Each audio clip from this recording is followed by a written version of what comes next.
આગળ વાત કરીએ કચ્છના કેટલાક વિસ્તારોમાં ધોધમાર વરસાદ વરસ્યો છે। રાપરના આડેસર, ભીમાસર, ફતેહગઢ સહિતના વિસ્તારોમાં વરસાદ। આજે બપોર બાદ કચ્છ જિલ્લામાં વરસાદ વરસી રહ્યો છે। અનેક વિસ્તારોમાં વરસાદી માહોલ જામ્યો છે। કચ્છના ગ્રામ્ય વિસ્તારોમાં વરસાદથી કેટલાક વિસ્તારો જળમગ્ન થયા છે। તો રાપરના આડેસર, ભીમાસર, ફતેહગઢ સહિતના વિસ્તારોમાં વરસાદ નોંધાયો છે। વધુ વિગતો સાથે સંવાદદાતા હર્ષદ આપણી સાથે ફોન લાઈન પર છે।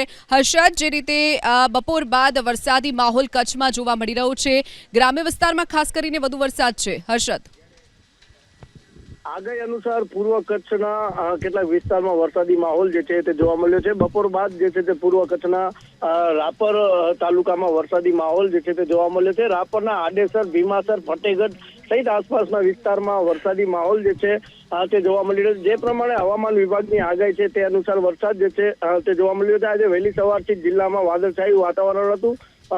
વાદળછાયા વાતાવરણ વચમાં પૂર્વ કચ્છના રાપર તાલુકા મથકમાં વરસાદી માહોલ જોવા મળ્યો છે। જી ચોક્કસથી હર્ષદ, માહિતી બદલ આભાર।